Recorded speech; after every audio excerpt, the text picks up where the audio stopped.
So this is going to be another movie review. This one's called The Beyond, Lucio Fulci, and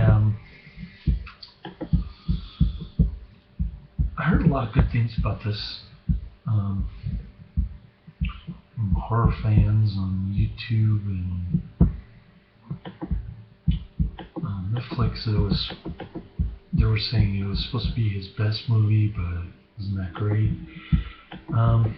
I don't think Lucio Fulci is that talented. This is the first movie that I've seen by him. He's got a lot of interesting actors in this one.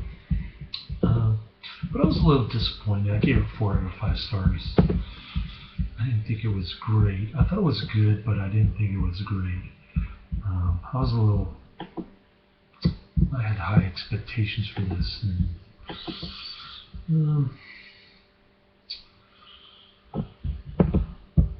I don't know. I've never seen zombies, so I guess I shouldn't make fun of Lucio Fulci. But in the bonus features, they talk about how he was a fat slob and showing his butt crack in his pants and stuff, and drooling during dinner time. And then he was pretty much forgotten during the end when they ripped off his name on Zombie 3.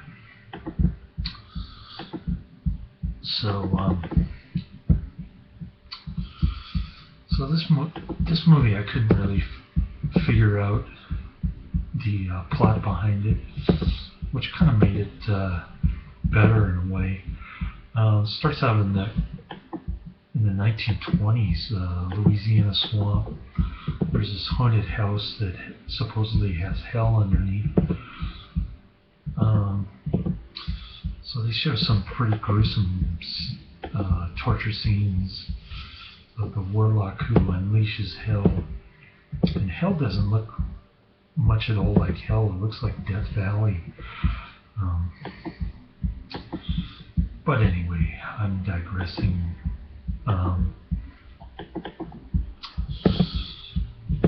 So you fast forward to the early 80s when this movie is made, and I guess this lady inherits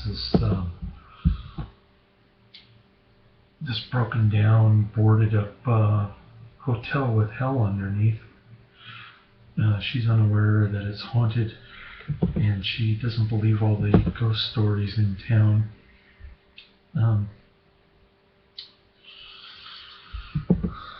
So it's unclear what happened between the 1920s and the 1980s. I mean, supposedly this warlock unleashed all these zombies from hell. And I'm not sure why zombies come out of hell. It's not made clear in this movie, but in any case, we don't know what happened between now and then,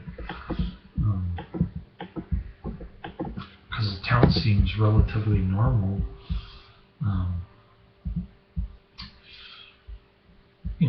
60 or so years later, so it's not. There's kind of a lack of continuity there.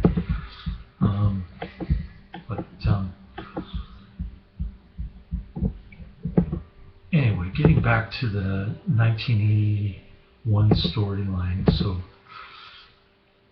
So there's this blind girl who warns the lady not to mess around, just leave town and pack her bags, that kind of stuff. She's skeptical, and eventually the zombies come out, and there's a lot of gruesome, weird deaths. Like, for instance, a bunch of spiders eats this dude's face, and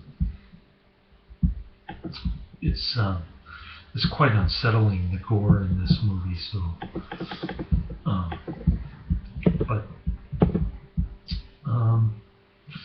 That's about it. Just a bunch of zombies going around, and weird deaths happening. For instance, there's this inexplicable death where this woman is grieving her dead husband, who was killed by a zombie, I guess, in the morgue, and all of a sudden she's just laying on her back, and this acid is pouring on her face. That was weird. I don't know how that happened. But it seems like the editing and the editing was sloppy in this one, which is partly the reason why Lucio Fulci had a bad reputation in Italy, I guess. So there's that, and I'd like to check out Zombie though. That looks like an interesting film. I think my ex-wife will really like that film, but I never got around to watching it for some reason. Anyway, so there's bonus features of sob story of Lucio Fulci's life towards the end, when he was having health problems, diabetes and everything, and nobody wanted to hire him. So there's that. I thought I saw the same actor or actress who was in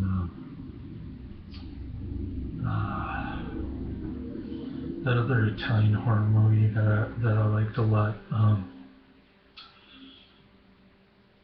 I can't think of the name of it. It's the dang. I've been doing too many movie reviews.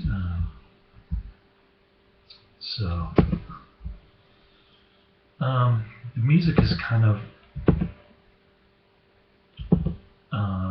rip off on Goblin music. I don't know the name of the band, but it's not as good as Goblin. So there's that element of it, and I thought it was a good movie. I enjoyed most of the kill scenes, and I just couldn't follow the plot really, and